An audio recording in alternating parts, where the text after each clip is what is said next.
A tarifa externa comum é algo importante.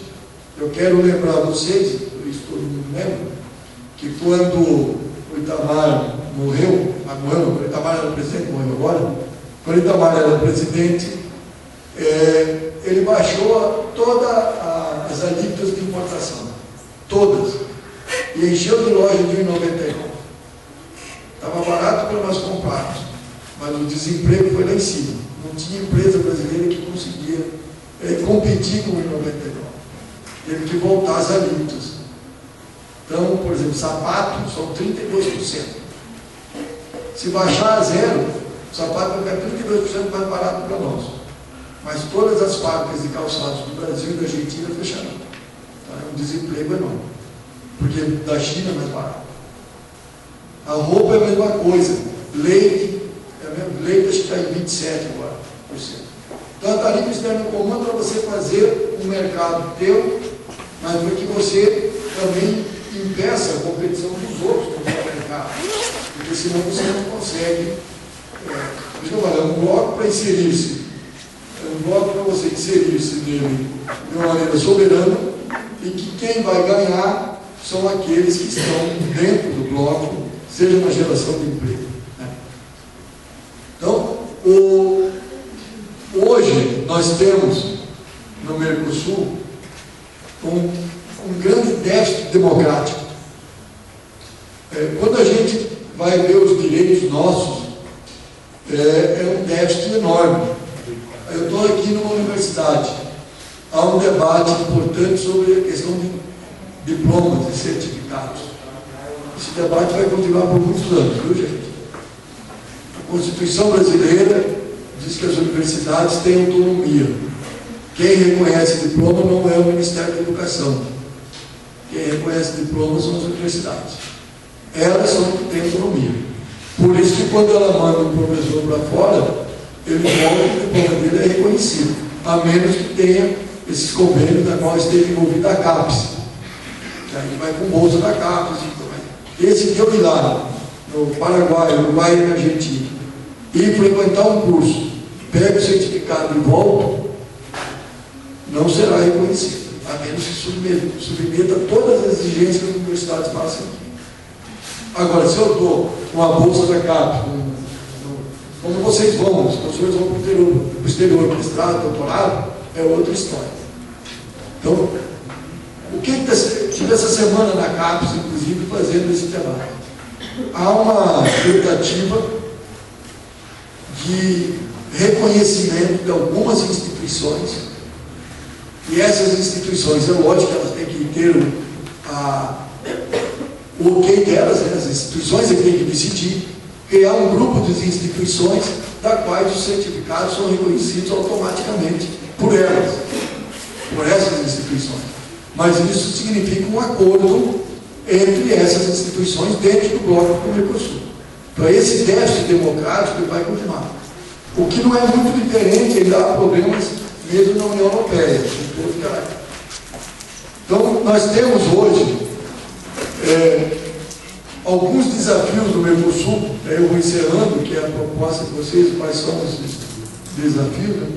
O principal deles é um déficit, como eu falei, democrático, que nós, às vezes, não vivemos os nossos plenos direitos dentro do Mercosul. Há um problema que o Mercosul surgiu como um bloco comercial e a maioria dos problemas que a gente enfrenta são comerciais. Então, quando há o atrito, que ganha muita ênfase na imprensa, se nós observarmos, ele é comercial. Lembra, uns 2 anos atrás, a questão das geladeiras, fogões, que a gente chama de linha branca? Aquilo ali saiu tudo que era imprensa. Não significa, não chega a 1% das relações comerciais entre o Brasil e a Argentina. E olha o espaço que ganha. Então, o pessoal explora mais o comercial. Mas nós temos que aprofundar, que é o nosso desafio, os nossos direitos cidadãos. Hoje, qualquer um de nós podemos trabalhar em qualquer país do Mercosul e conta com um tempo de trabalho para se aposentar. Não há mais esse problema. Já tem gente aposentado contando o tempo de trabalho e mais do que no país. Mas só que hoje nós não temos nenhum tratado sobre o direito laboral, sobre o direito do trabalho. Há uma carta laboral feita há 12 ou 13 anos atrás, que é uma carta de intenção, mas que não garante os direitos laborais. Eu posso ir trabalhar na Argentina, porque às vezes há uma empresa lá, ou eu vou lá e arrumo um emprego, eu tenho um argentino aqui, e conta como tempo, mas não tem nenhum acordo sobre essas questões laborais.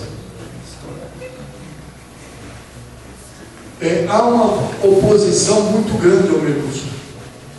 O Serra, mesmo na campanha eleitoral, declarou que o Mercosul é uma farsa. Eu até dizer, eu queria ver ele eleito presidente se reunir com os farsantes, se ele fosse presidente. O Mercosul não tem retorno, só tem ampliação. Agora falta o Paraguai aprovar a entrada da Argentina, da Venezuela. Só falta o Paraguai. Na reunião de Assunção da semana passada, decidiu-se convidar a Bolívia e o Equador para entrar. E por que não entra o Chile e o Peru? Ou a Colômbia? Por que não se convida? Porque esses países têm tratado de livre comércio com os Estados Unidos ou com a União Europeia. E se eu tenho uma TEC, uma tarifa externa comum, como eles têm tratado de livre comércio, não tem como eles entrarem. Porque o tratado de livre comércio fixa tarifa externa. Eu sei que tem muita gente jovem, às vezes não tenha lido. Um tratado de livre comércio, você fixa a tarifa, você não tem mais liberdade. Se eu fixar que é 10%, será 10%. Se eu fixar que é 0, é 0. Agora, quando eu tenho tarifa externa comum, eu tenho, por exemplo, uma tarifa, por exemplo, é 20, e se interessar todos os países diminuir para 10, será diminuída. Ou se interessar que eu aumente para 27, para 30, eu aumento. Quando eu tenho um tratado de livre comércio, eu não posso fazer isso. Então, países que têm tratado de livre comércio, eles não, com outros, por isso que o Mercosul só discute tratado de livre comércio em bloco, como assinou um recentemente, faz 2 anos, com Israel, e está discutindo outro agora com a Índia, assim por diante. São os 4 países juntos. Como esse acordo, tratado entre o Brasil, entre Mercosul e a União Europeia, são 2 blocos que vão assinar os acordos. Então, o principal desafio nosso é superar esses que, em razões de comércio, se opõem ao Mercosul. Mas é meramente por questão comercial. E eu sou daqueles que defendem o Mercosul e que nós temos que consolidar o Mercosul, ampliando e incorporando outros países e melhorando, inclusive, os nossos direitos de cidadania. Que hoje, quando eu vou para o Paraguai, qualquer lugar que eu vou, eu ainda tenho que passar na polícia para ser carimbado, na polícia de fronteira, na polícia nacional, para ser carimbado no passaporte ou um papel na qual eu apresento a carteira de identidade. Na União Europeia, só quando eu entro. Se eu sou estrangeiro, quando eu entro. Depois eu tenho trânsito livre. Nós temos que construir esse direito de cidadania, do direito de ir e vir, do direito do trabalho. Sabe? E acho que nós não estaremos longe disso, até porque no encontro do ano passado, de Foz do Iguaçu, foi assinado 2 acordos que vão ser implementados nos próximos 10 anos. Um deles é registro único de veículos. Já começou a registrar ônibus e caminhões, depois os carros. Registro único no Mercosul. E o outro que se aprovou é registro único de pessoas. Então nós vamos evoluir para o registro único. O registro único significa que eu preciso ter a carteira de identidade única. Mas eu vou ter um registro único nas centrais de informação dos computadores. Agora os carros terão placa única no Mercosul, ou placa que vai girar em todos os mesmos países a mesma placa. Então, com a mesma central. Né? Então é importante a gente dizer que nós estamos evoluindo para a cidadania com o registro único. E aí eu termino, fico à disposição para o debate. O professor disse que era para falar 2 horas e meia, eu achei por bem falar menos. Né?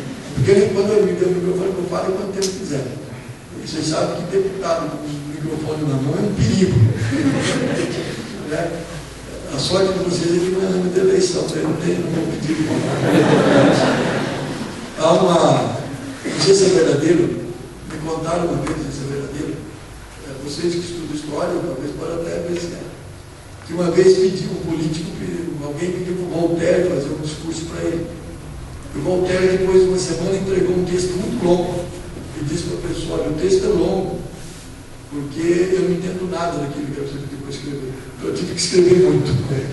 Eu vou parar por aqui, senão o cara está falando demais. Obrigado.